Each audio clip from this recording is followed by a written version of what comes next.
بسم اللہ الرحمن الرحیم۔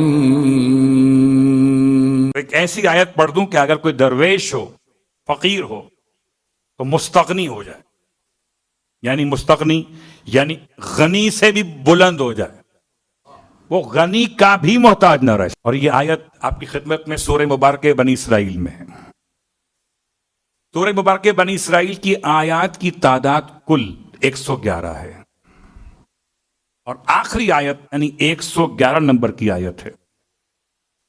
اگر اس آیت کو انسان تلاوت کرے کسی وقت میں بھی، قُلِ اتَّخَذَ اللَّهُ، حبیب کہیے اپنے رب کی شان کو بیان کرتے ہوئے خدا کی حمد کے ساتھ کہ لم یتخذ ولدا ولم یکن لہ شریک فی الملک ولم یکن لہ ولی من الذل وکبرہ تکبیرا۔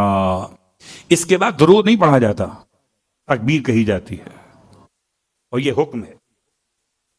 جب آپ یہ سنیں کسی بھی دعا کے اندر، کسی بھی آیت کی تلاوت کے درمیان، تو اس کے بعد تکبیر، وَكَبِّرْهُ تَكْبِيرًا، اور وہ اللہ کی بڑائی کو ایسے بیان کرتے ہیں جیسے بیان کرنے کا حق ہے۔ اس کے بعد اللہ اکبر کہی۔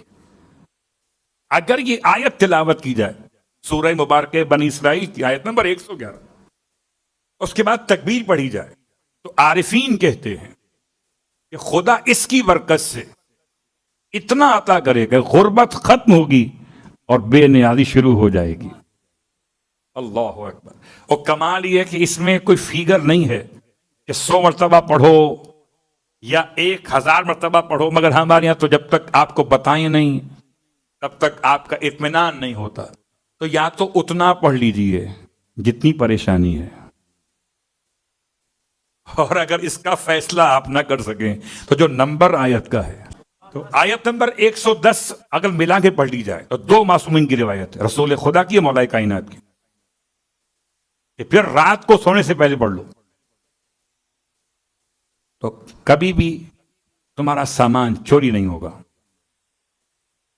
یعنی اگر سیکیورٹی کے مسائل ہو، پیسہ رکھا ہو، موبائل چھپایا ہو، بچوں سے نیا لے کر آئے تھے، مثال دے رہا، یا اور الی آخر جو چھپا کر رکھا ہو اور چاہتے ہو کوئی نکال نہ لے، تو یہ 2 آیتیں پڑھ کے سو جائیے۔ 2 معصومین کی سند ہے، رسول خدا، مولا کائنات، آیت نمبر 110 اور 111۔ تو یاد رکھیے۔ اس کے ساتھ ساتھ ایک اور آپ کی خدمت میں مکمل کر دوں کہ نجف کے طالب علم تھے، یہ بہت زیادہ پریشان تھے۔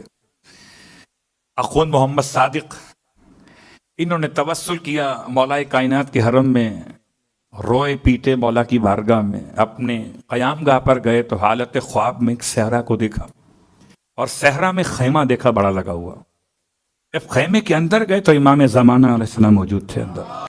اب امام کے پاس ہمارے اور آپ کے لیے کیا الفاظ ہوں گے؟ اگر فرض کر لیں ہم اور آپ میں سے کوئی جائے اگر امام سے ملنے، تو کیا مسئلہ بیان کریں گے؟ یہی نا، مولا نوکری کا مسئلہ ہے، مولا کاروبار کا مسئلہ ہے، مولا مکان کا مسئلہ ہے، مولا دکان تو کھولنی چل نہیں رہی ہے ہمارے پاس، اس کے علاوہ مولا سے بات کرنے کی اور کون سی بات ہے؟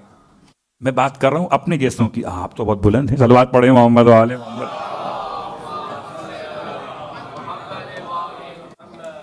اب امام سے فریاد کی، امام نے ارشاد فرمایا، سید ہمارے بیٹے باہر بیٹھے ہیں اس خیمے کے اندر، باہر والے میں، وہاں چلے جاؤ۔ خواب کی حالت میں یہ باہر آئے تو ایک اور خیمہ دیکھا، وہاں چلے گئے، وہاں سید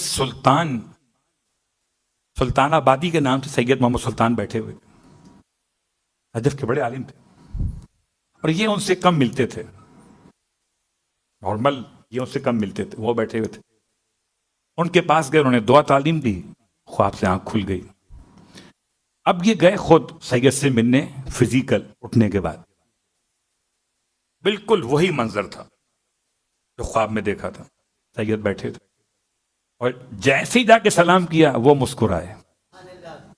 جیسا بھی مولانا پڑھ رہے تھے نا کہ جب وہ اس نے استخارہ کروایا اور استخارہ منع آیا، پھر بھی وہ چلا گیا، پھر وہ کما کے واپس آیا، پھر امام سے ملنے پہنچ گیا، تو امام زیر لب مسکرائے ہوں گے، تو سید مسکرائے. ایسا محسوس ہوا جیسے سید کو بھی معلوم ہے کہ میں ان کے پاس کیوں آیا ہوں. اپنا مسئلہ بیان کیا تو 3 باتیں سید نے عطا کی ہیں، اور خود میں پہلے اس پہ عمل کرتا ہوں تو پھر آپ کے ساتھ شیئر کر رہا ہوں. یہ 3 باتیں بہت پرانی ہیں، نئی بات کوئی بھی نہیں ہے. البتہ ہم بھول جاتے ہیں، مشکل میں تو عمل کرتے ہیں، اور جب آسانی پیدا ہو جائے تو پھر چھوڑ دیتے ہیں. ان میں سب سے پہلا عمل صبح کی نماز کے بعد، 3 عمل ہیں. سب سے پہلا عمل صبح کی نماز کے بعد 70 مرتبہ یا فتح پڑھنا ہے. اپنا سیدھا ہاتھ اپنے سینے پر رکھیں اور 70 ٹائم یا فتح ہو. ایک کھولنے والے اوپنر، ایک کھولنے والے 70 مرتبہ یا فتح ہو صبح کی نماز کے بعد. اب سے مشکل خود صبح کی نماز ہے، قضا نہیں کرنی ہے، آدھا ہی پڑھنی ہے. اس کے بعد دوسرا جملہ پڑھنا ہے، لا حول ولا قوت الا باللہ. ایک توکلت اللہ علی الحی الذی لا يموت لم يتخذ ولدا ولم يكن له شریک فی الملک ولم يكن له ولی من الذل وکبرہ تکبیرا. اسی آیت کو لیا آخر میں یہاں پر، اس سے پہلے لا حول ولا قوت الا باللہ اور توکلت علی الحی الذی لا يموت. اور اس کے بعد باقی پوری آیت سورہ مبارکہ بنی اسرائیل آیت نمبر 111 صرف ایک لفظ قل نکالنے سے. ٹھیک، میں حوالہ دیتا ہوں تو آپ کو ہی مل جائے. اس کے بعد تیسرا جملہ، شیخ ابن فہد ہلدی نے اپنی کتاب عدت الدائی میں ایک صبح کی نماز کے بعد تاقیبات لکھی ہے. بسم اللہ وصلی اللہ علی محمد وعلیہ وافوض امری الی اللہ ان اللہ بصیر بالعباد فوقاہ اللہ سیئات ما مکروا لا الہ الا انت سبحانک انی کنت من الظالمین فاستجبنا له ونجیناه من الغم وکذالک ننجی المؤمنین حسبنا اللہ ونعم الوکیل الی آخر. پوری پڑھوں گا تو بہت ٹائم لگ جائے گا. اس کے ایک ایک لفظ پہ غور کیجئے. حسبی من ہوا حسبی، حسبی من لم یزل حسبی، حسبی من کانا مذ کنت لم یزل حسبی، حسبی اللہ لا الہ الا هو علیہ توکلت وہو رب العرش العظیم. کہاں ملیں گے سب؟ یہ تینوں ملیں گے آپ کو کتاب مفاتیح الجنان. کہاں ایڈریس کیا ہے؟ مفاتیح الجنان میں صبح کی تعقیبات میں، نماز فجر کے بعد کی تعقیبات میں ملیں گے آپ کو. یہ تینوں چیزیں لائن سے ملیں گی. ترتیب یاد رکھیے گا، پہلے 70 مرتبہ یا فتح ہو، اس کے بعد لا حول ولا قوت الا باللہ توکلت علی الحی الذی لا یموت والحمد للہ الذی لم یتخذ ولدا الی آخر. اس کے بعد پھر وہ دعا جو طویل دعا ہے،